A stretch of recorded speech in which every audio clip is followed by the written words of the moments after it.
கிறிஸ்துவுக்குள் பிரியமானவர்களே, ஆண்டவராய் இயேசு கிறிஸ்துவின் இனிய நாமத்தினாலே உங்கள் அனைவருக்கும் எங்கள் அன்பின் வாழ்த்துக்களை தெரியப்படுத்துகின்றோம். இந்த நாளிலும் கர்த்தருடைய சத்தம் என்ற தொலைக்காட்சி நிகழ்ச்சிக்கு உங்களை அன்போடு வரவேற்கிறோம். தேவனுடைய வார்த்தை ஒன்றை உங்களுக்கு பிரசங்கித்து உங்கள் ஆசீர்வாதத்துக்காக ஜெபிக்க விரும்புகிறோம். சங்கீதம் 95 7வது வசனத்தை வாசிக்கின்றேன். நாம் அவர் மேய்ச்சலின் ஜனங்களும் அவர் கைக்குள்ளான ஆடுகளுமாமே. இந்த வசனத்திலே நாம் தேவனுடைய ஆடுகளாக இருக்கின்றோம். இந்த உலகத்தில் உள்ள எல்லா ஆண்களும் பெண்களும் சகல மனிதர்களும் தேவனால் உண்டாக்கப்பட்டவர்கள். அனைவரும் தேவனுடைய ஆடுகள் என்று சொல்லலாம்.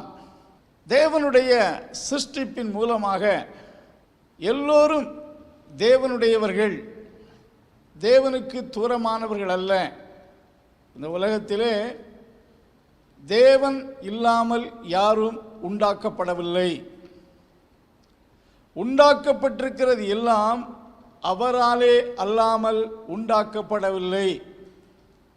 நாம் இந்த உலகத்தில் இருக்கிறோம் என்றால் தேவன் நம்மை உண்டாக்கினார். தேவன் உண்டாக்கினபடினாலே நீங்கள் யாராயிருந்தாலும் தேவனுடைய மேய்ச்சலின் ஆடுதான், தேவனுடைய கரத்துக்குட்பட்ட ஆடுகளாகத்தான் இருக்கிறீர்கள். தேவனுக்கு மனிதர்களை பற்றி பிரிவினையான கருத்துக்கள் கிடையாது.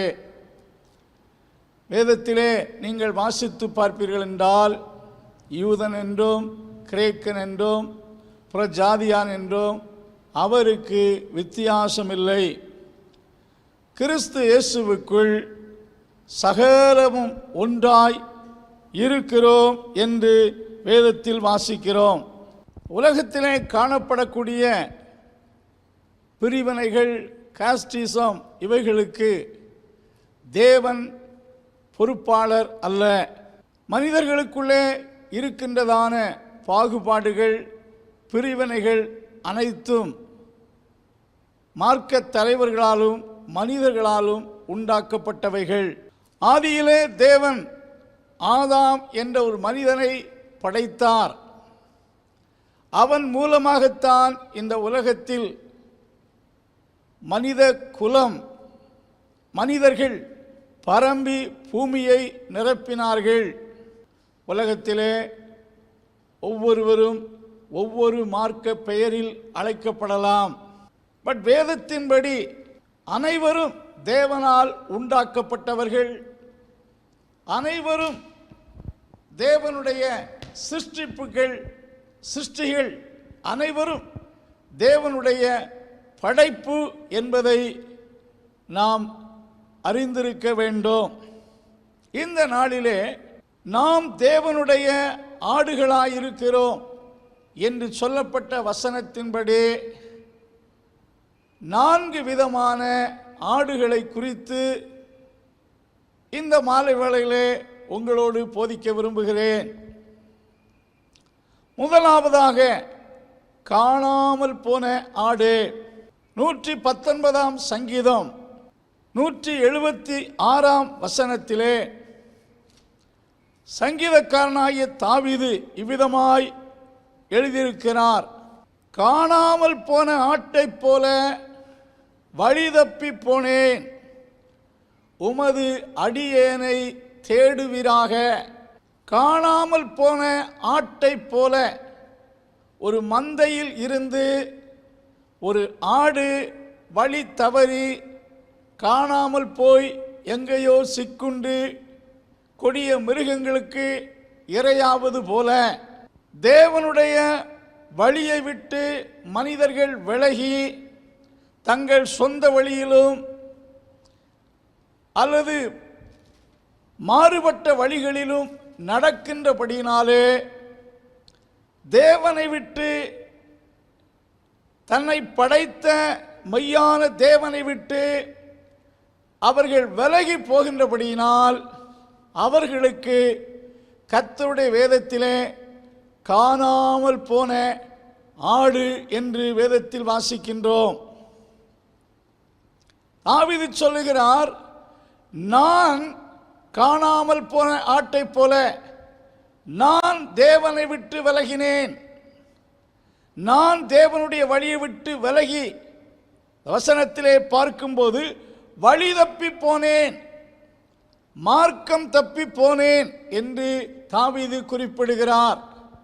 யார் யார் தேவனுடைய வழியை விட்டு விலகி சொந்த வழியிலும் மனுஷர் காட்டும் வழியிலும் கடந்து செல்வார்கள் என்றால் அவர்களுக்கு வேதம் சொல்லுகிறது காணாமல் போன ஆடு என்று வேதம் சொல்லுகிறது. ஏசாயா 53 அதிகாரம் 6 வசனத்தை நீங்கள் வாசித்து பார்ப்பீர்கள் என்றால், நாம் எல்லோரும் ஆடுகளைப் போல வழி தப்பி திரிந்து அவனவன் தன் வழியிலே போனோம். வசனத்தை கவனியுங்கள். நாம் எல்லோரும், உலகத்தில் உள்ள சகல ஜனங்களும் ஆடுகளைப் போல வழி தப்பி திரிந்து அவனவன் தன் வழியில் போனோம். முதல் வசனத்தில் வாசித்தோம், வழி தப்பி போனோம். இந்த வசனத்திலே அவனவன் தன் வழியிலே போனோம். காணாமல் போன ஆடு தன் வழியில் செல்வது போல, தவறுதலான வழியில் செல்வது போல நாம் தவறி சென்றோம் என்று இங்கே ஏசாயா தீர்க்கதரிசி சொல்வதை பார்க்கிறோம்.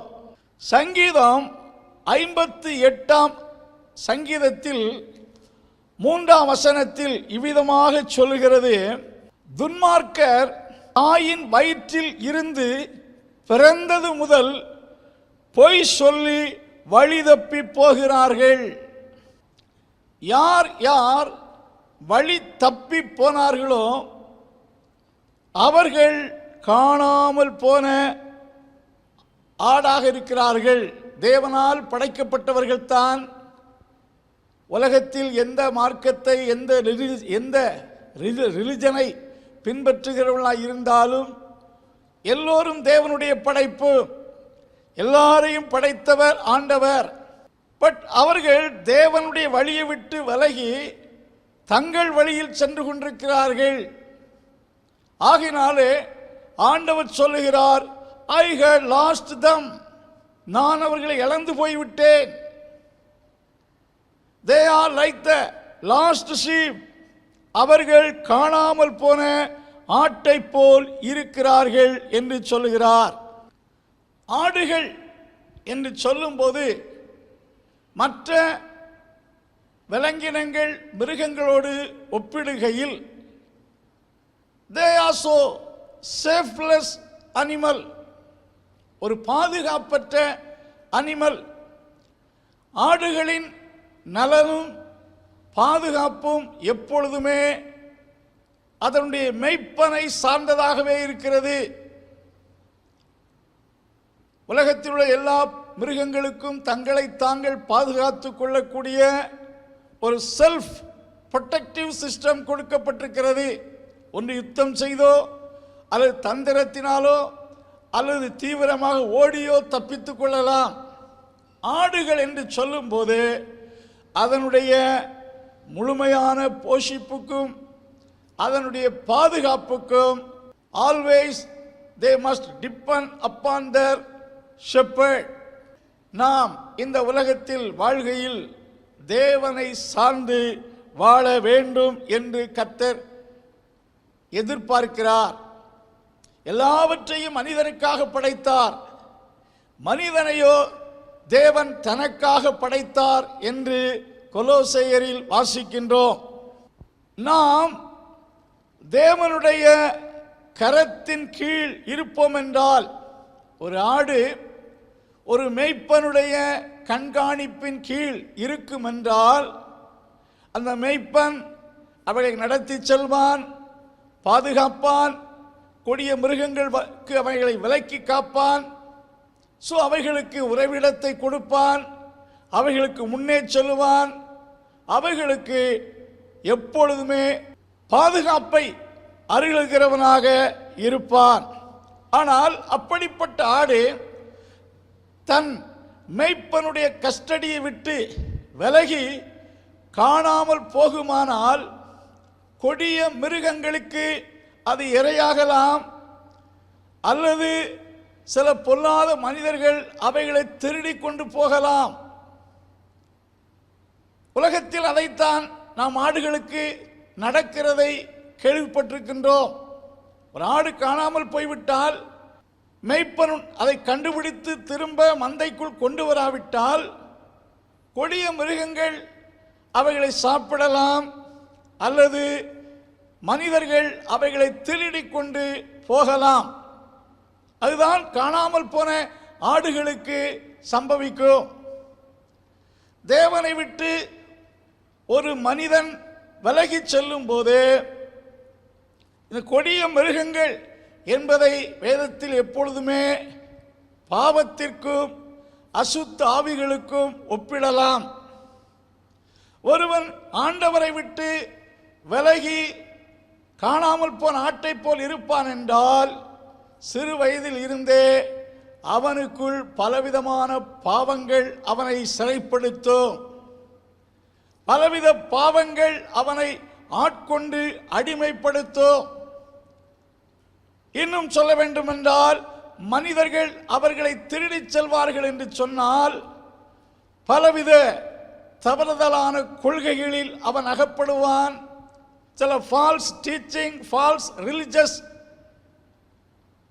ஆக்டிவிட்டீஸ் அவனை கவர்ந்து அவனை கொண்டு போய்விடும். தேவனை தேடக்கூடாதபடிக்கு, மேய்ப்பனை நெருங்கக்கூடாதபடிக்கு அவைகள் அவனை கொண்டு போய்விடும். இப்படித்தான் இந்த உலகத்தில் பெரும்பாலான மக்கள் தங்களை உண்டாக்கின தேவனை மறந்து வாழ்கிறார்கள். Majority of the people are like the lost sheep. காணாமல் போன ஆட்டை போல் இருக்கிறார்கள். ஆனால் காணாமல் போன ஆட்டை, அந்த ஆட்டை உரிமையாளராகிய தேவன், குட் ஷெப்பர்ட், என்ன செய்கிறாராம்? அவைகளை தேடுகிறார், அவைகளை சத்தமிட்டு அழைக்கிறார். லூக்கா சுவிசேஷத்திலே ஒரு மேய்ப்பனுக்கு 100 ஆடுகள் இருந்தது. அதில் ஒரு ஆடு காணாமல் போன போது 99 ஆடுகளையும் அவன் தன் நண்பர்களுடைய கண்காணிப்பில் விட்டுவிட்டு காணாமல் போன ஆட்டை தேடி சென்றான். காடுகளிலே எங்கேயோ இடத்தில் சிக்கி கிடந்த ஆடை தேடி செல்லும் போது அழைத்து கொண்டே போனான். அந்த மேய்ப்பனுடைய அழைப்புக்கு ரெஸ்பான்ஸ் பண்ணி பதில் கொடுத்த ஆட்டை கண்டுபிடித்து அவன் திரும்ப தோளின் மேல் அந்த ஆட்டை போட்டுக்கொண்டு தன் மந்தைக்கு கொண்டு வந்து அந்த ஆடுகளை அந்த ஆட்டுக்கு உபசரித்தான் என்று சொல்லப்பட்டிருக்கிறது. காணாமல் போன ஆட்டை போல் இருக்கிற மக்களை நல்ல மேய்ப்பனாகிய தேவன் கர்த்தராய் இயேசு கிறிஸ்து அழைத்து கொண்டே இருக்கிறார். இந்த செய்தியை கேட்டுக்கொண்டிருக்கின்ற அன்பானவர்களே, நீங்கள் எந்த பின்னணியத்தில் பிறந்து வளர்ந்து உருவாக்கப்பட்டிருந்தாலும் உங்களை படைத்த தேவன் அண்டை வராமல் இருப்பீர்கள் என்றால் நீங்கள் காணாமல் போன ஆட்டை போல் இருக்கிறீர்கள். நீங்கள் தேவனை விட்டு விலகி போன உண்மையான பரிசுத்தமான தேவனை விட்டு விலகி இருக்கின்றபடியினால் காணாமல் போன ஆட்டுக்கு நிச்சயமாக ஒரு நிம்மதி இருக்காது. The lost sheep will be restless and hopeless. அது இளைப்பாறுதலற்றதாயிருக்கும், சத்தமிட்டு புலம்பிக் கொண்டே இருக்கும். இன்றைக்கு ஆண்டவர் அண்டை சேராத மனிதனுக்கு உள்ளத்திலே ஒரு பயமும் ஒரு திகிலும் ஒரு பாரமும் ஒரு இருளும் சூழ்ந்திருப்பதை பார்க்க முடியும். உலக பிரகாரமான எந்த வசதி வாய்ப்புகள் இருந்தாலும் உள்ளத்திலே ஒரு இளைப்பாறுதல் வேண்டுமென்றால் அவன் கர்த்தரிடத்தில் திரும்ப வேண்டும். இரண்டாவது ஒரு ஆட்டை குறித்து பார்க்கும்போது மத்தேயு சுவிசேஷம் 9ஆம் அதிகாரம் 36ஆம் வசனத்திலே இயேசு திரளான ஜனங்களை கண்டபொழுது அவர்கள் மேய்ப்பனில்லாத ஆடுகளைப் போல தொய்ந்து போனவர்களாகவும் சிதறடிக்கப்பட்டவர்களாகவும் இருந்தபடியால் அவர்கள் மேல் மனதுருகி என்று வசனத்தில் வாசிக்கிறோம். காணாமல் போன ஆட்டை இயேசு தேடுகிறார், தேடித் திரிகிறார், அழைத்து கொண்டிருக்கிறார். இங்கே மேய்ப்பன் இல்லாத ஆடுகளை குறித்து ஆண்டவர் மனதுருகி என்று வசனத்தில் வாசிக்கிறோம். தேவனண்டை வந்த மக்களுக்கு யார் யார் தேவனண்டை வந்து அவருடைய ஆடுகள் என்ற நிலைக்குள் வந்தவர்களுக்கு ஆண்டவர் வாக்கு பண்ணியிருக்கிறார், உங்களை புத்தியோடு அறிவோடு போதிக்கும்படி என் இருதயத்துக்கேற்ற மெய்ப்பர்களை கொடுப்பேன் என்று எரேமியா 3:15 வாக்கு பண்ணியிருக்கிறார். தேவன் எல்லோருக்கும் நல்ல மெய்ப்பன். அதே வேளையிலே தம்மிடத்தில் வந்த மக்களை கண்காணித்து அவர்களை வழி நடத்துவதற்கு அவருடைய சபையாகிய மந்தைக்குள் கொண்டு வந்து அவர்களுக்கு தேவனுடைய வார்த்தைகளையும் ஆலோசனையும் போதிக்கும்படி மெய்ப்பர்களை ஆண்டவர் ஏற்படுத்துகிறார். அப்போஸ்தலர் நடவடிக்கைகளின் புஸ்தகம் 20ஆம் அதிகாரம் 28ஆம் வசனத்தை நீங்கள் வாசித்து பார்ப்பீர்கள் என்றால், ஆகையால் இங்கே அப்போஸ்தலனாகிய பவுல் மூப்பர்களை வரவழைத்து சொல்லக்கூடிய வார்த்தை, ஆகையால் உங்களை குறித்தும் தேவன் தம்முடைய சுய இரத்தத்தினாலே சம்பாதித்த தமது சபையை மேய்ப்பதற்கு பரிசுத்தாவி உங்களை கண்காணிகளாக வைத்த மந்தை முழுவதை குறித்தும் எச்சரிக்கையாயிருங்கள். தேவனுடைய சபையை போஷிக்கும்படி தேவன் மீட்டு கொண்ட ஜனத்தை தேவனுடைய வார்த்தையில் போதிக்கும்படி உங்களை கண்காணிகளாக ஷெப்பர்ட்ஸாக ஏற்படுத்தின மந்தையை குறித்து கவனமாய் இருங்கள் என்று பவுல் அப்போஸ்தலர் குறிப்பிடுவதை பார்க்கிறோம். தேவன் மீட்கப்பட்ட மக்களை தம்முடைய சபையாகிய மந்தையில் சேர்த்து தேவனை அறிகிற அறிவிலும் தேவனுடைய சத்தியத்திலும் வளரச் செய்கிறார். சில மக்கள் இந்த உண்மையை உணராமல் தங்கள் விருப்பத்துக்கேற்ற இந்த கடைசி நாட்களிலே தேவனுடைய சத்தியத்தை கேட்க மனதில்லாதவர்கள் தங்கள் செவிக்கு ஏற்ற, தங்கள் விருப்பத்துக்கும் இச்சைகளுக்கும் ஏற்ற திரளான போதகர்களை தங்களுக்கு சேர்த்து கொண்டு கர்த்தருடைய சத்தியத்தை விட்டு விலகும் காலம் வரும், அது இப்பொழுது வந்திருக்கிறது என்று சொல்லி தீமோத்தேயு புஸ்தகத்தில் நாம் எழுதப்பட்டிருப்பதை பார்க்கின்றோம். தேவன் நம்மை போதிக்கும்படி மெய்ப்பர்களை ஏற்படுத்துகிறார். அவ்விதமான போதகருடைய வார்த்தைகள், ஆலோசனைகளை கேட்டு நடக்க வேண்டும். அநேகர் தேவன் ஏற்படுத்தியிருக்கின்ற இந்த அமைப்பை புரிந்து கொள்ளாதபடி கொஞ்ச நாட்களுக்குள் இந்த காரியத்தை தள்ளிவிடுகிறார்கள். தங்களுக்கே எல்லாம் தெரிந்தது போல் நினைக்கிறார்கள். மேய்ப்பன் இல்லாத பட்சத்தில், ஏற்கனவே சொன்னேன், அவைகளுக்கு நல்ல ஆகாரங்களை கொடுத்து நல்ல பாதுகாப்பை கொடுக்கக்கூடிய நிலை மேய்ப்பன் இல்லாவிட்டால் அது தொய்ந்து போன ஆடுகள், சிதறுண்ட ஆடுகளைப் போல் இருக்கிறார்கள் என்று சொல்லி அவர்கள் மேல் ஆண்டவர் மனதுருகினார் என்று சொல்லப்பட்டிருக்கிறது. அன்பானுள்ளே, தேவன் வைத்திருக்கின்ற ஒழுங்குகளை நாம் புரிந்து கொண்டு ஆண்டவர் நம்ம எந்த சபையில் நாட்டியிருக்கிறாரோ அங்கே போதிக்கின்ற போதகருடைய வார்த்தையை கேட்க வேண்டும். சிலர் தங்கள் சபை போதகரின் வார்த்தையை கேட்க மாட்டார்கள். தீர்க்கதரிசிகளின் வார்த்தைகளையும் ஆங்காங்கே ஸ்தோத்திரம் தீர்க்க தரிசனம் சொல்லக்கூடியவர்களை நாடி தேடி ஓடிச் செல்வார்கள். உங்களுக்கு வேண்டிய போதனையை உங்கள் போதகர் மூலமாக ஆண்டவர் கொடுப்பார். அதை கேட்டு நடப்பீர்கள் என்றால் நிச்சயம் நீங்கள் ஆசீர்வதிக்கப்படுவீர்கள். வேதம் சொல்லுகிறது, மேய்ப்பன் இல்லாத ஆடுகள் சிறுமைப்பட்டது என்று. சகரியாவின் புஸ்தகம் 10ஆம் அதிகாரம் 2ஆம் வசனத்திலே ஆண்டவர் சொல்லுகிறார், என் ஜனங்கள் மேய்ப்பன் இல்லாமையினால் சிறுமைப்பட்டார்கள்.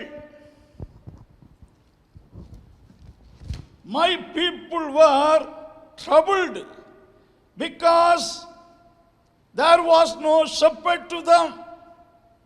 அவர்களை போதிக்க மேய்ப்பர் இல்லாதபடியால் சிறுமைப்பட்டார்கள் என்று கர்த்தருடைய வார்த்தை சொல்லுகிறது. காணாமல் போன ஆட்டை கிறிஸ்து தேடுகிறார்.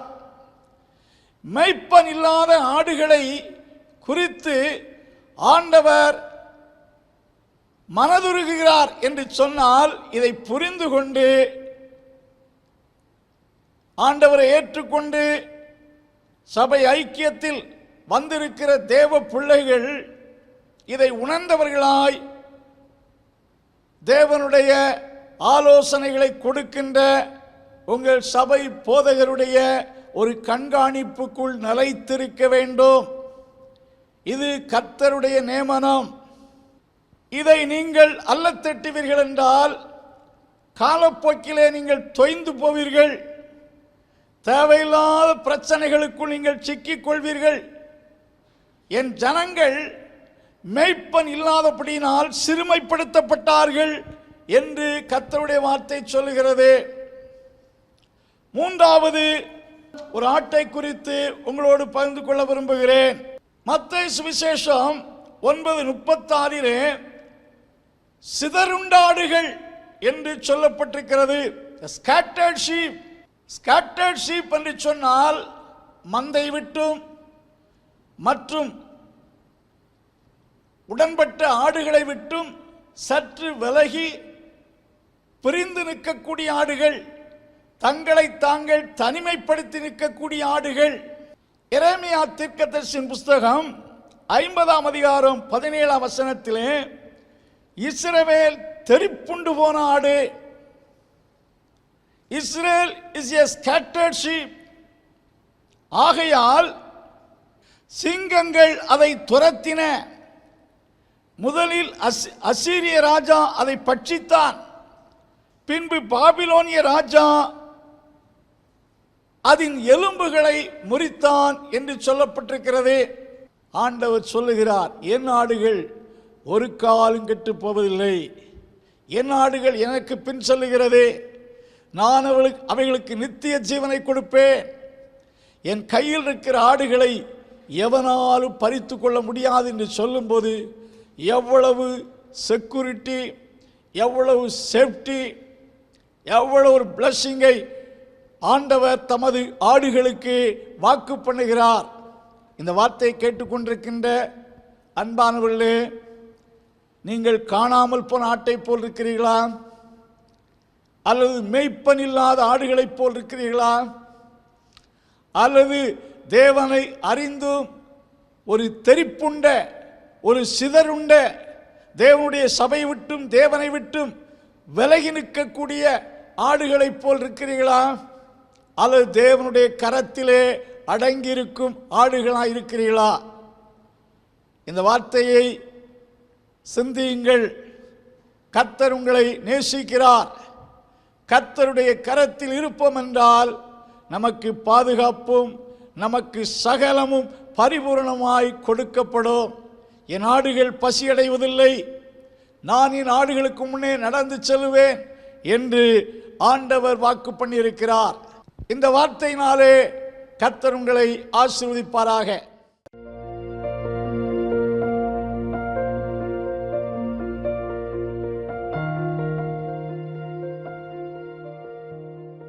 அன்பின் தகப்பனே, இந்த வார்த்தை கேட்ட ஒவ்வொருவரையும் ஆசீர்வதியும். சகல மக்களும் படைப்பின் மூலம் உம்முடைய ஆடுகளாயிருக்கிறார்கள். ஆனால் பலர் காணாமல் போன ஆட்டை போல் இருக்கிறார்கள். சிலர் மெய்ப்பனில்லாத ஆடுகளைப் போல் இருக்கிறார்கள். சிலர் தெறிப்புண்ட பிரிந்து போன ஆடுகளைப் போல் இருக்கிறார்கள். ஆண்டவரே, அவர்களெல்லாம் உம்முடைய கரத்துக்குட்பட்ட ஆடுகளாக்கி உம்முடைய ஆசீர்வாதத்தை நிறைவாய் கொடுத்து ஆசீர்வதித்து நடத்த ஜெபிக்கிறோம். இயேசுவின் நாமத்தில் ஜெபங்கள் நல்ல பிதாவே, ஆமென்.